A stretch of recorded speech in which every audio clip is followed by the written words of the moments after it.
Hey there everyone, my name's Andrew and this is Canadian Starships. Let's see what's on the bench this week.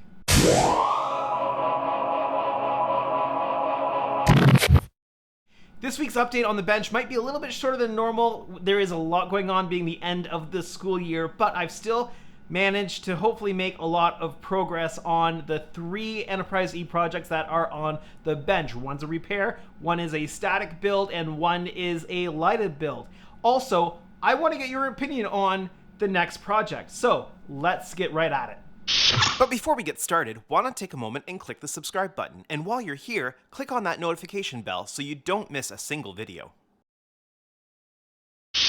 Enterprise ERepair. Quick up close and handheld look at this seam. I have done the sanding all the way around the edge. Hopefully that smoothed it out a little bit more. I will now retouch that up once it has dried. By dried I mean I had to clean off any of the dust and stuff like that. So hopefully that will turn out much more smooth. Again, I'm never going to get this seam perfect like it used to be, but we want to get it as good as we possibly can. I've repainted the seam along the edge of the lower saucer. There are some areas where I've still got to touch up a little bit where the paint was a little bit thin, but it is starting to look decent. Now, it's never going to be perfect, but this is about as good as I can get it without, wait for it, damaging the paint details. So there's some sections near the impulse engines that I need to work on a bit more. But my next step is going to be working on the seam where the saucer joins the secondary hull, because it looks like that's also been popped. You can actually see some gaps in here. There's a rather big one on the front. So I'm going to fill that with the Perfect Plastic Putty. I will smooth that out with some water, probably on a Q-tip, and we'll get that seam touched up with some paint. And we're getting closer. I got the seam all through here filled, smoothed out, and I have an initial coat of the base color on there. I did notice as I was working on that the decal for the escape pods here was damaged.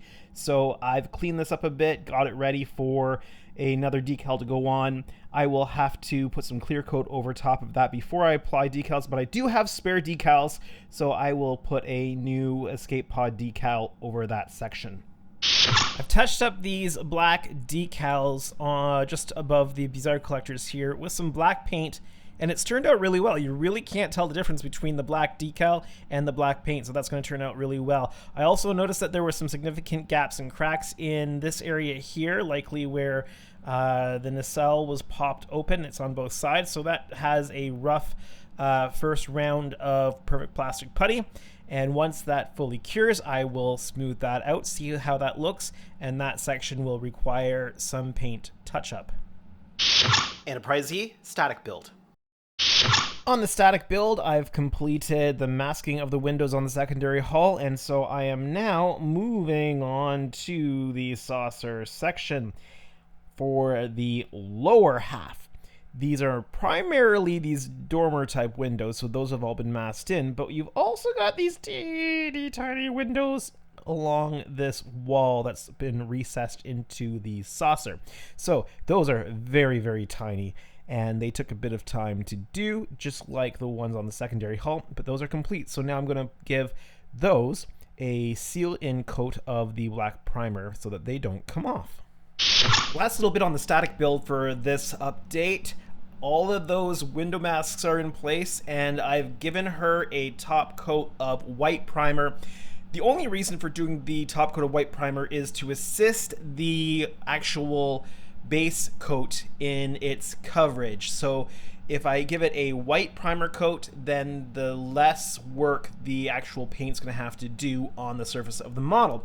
So this is going to be given a considerable amount of time to fully set before I do any additional work on it. So it's going to sit over the course of the weekend and really cure up well, so that as I'm doing the various levels of masking, the base coats stay in place and do not pull up. Enterprise E lighted build. Working on the lighted model of the Enterprise E, we're actually going to start here in my vinyl cutting software, because we need to make some large windows on the very front of the saucer. So I've got my measurements, And essentially, I'm just going to make these rectangles that are the right size. So I need windows that are 5.1 millimeters long, 5.1, and 1.4 millimeters wide, or at least as close as I can get here. And let's take a look here. So we've got 1.40 and we've got 5.10.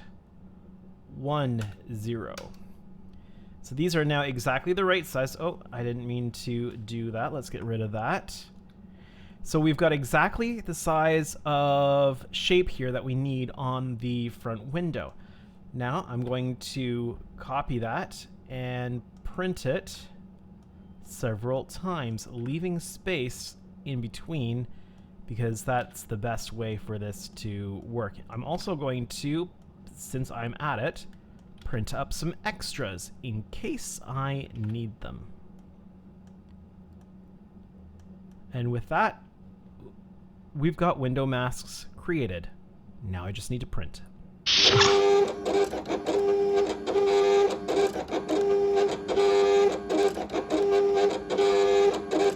I've got the window masks for those 4 main windows up front printed, and it's now time to apply the first few of those. I've printed double what's actually needed for the ship, so there's 8 here. You'll notice that there are 2 little windows that have been created in the molding, but those are the wrong size and the wrong number. So what I'm going to start with here is I'm going to lay down some of these masks, and I'm going to use the ones that are near the edge here because I think they're more likely to not be as good. I want to use the best ones for the actual masking at the end. And right now I'm just putting these here for placement, so I know I don't have to be overly exact. It's hard when you're a bit of a perfectionist not to be exact with it all the time. But essentially what I'm doing is I'm laying them down so that I have a really good idea of just what size of space I have to clean out here to then be able to create these later on. If you don't know what I'm doing, I am going to be completely clearing out the section where these windows go of the plastic and filling that full section in with resin.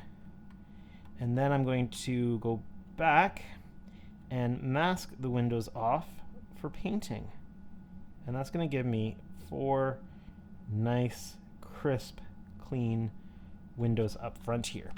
The first masks I'm just putting on for sizing here. So we'll get the 4th one on. And now I know exactly how big of an area I need to mark off with a Sharpie and clear out of the plastic. So next time you see this, there will be a large chunk missing from the front of the saucer. The front section's been nicely cleaned out. You can see that this little round file goes all the way through. The next step is going to be to cover the front section of this with some white Scotch tape, and I will fill it from the inside with some clear casting epoxy, and it'll turn out really nicely, just like these windows over here have. The resin is now in place. It's had a good chunk of time to mostly cure. You can see, especially if I get the light the right way, where that is on the back. Now it's been added via the back so that the front is nice and smooth.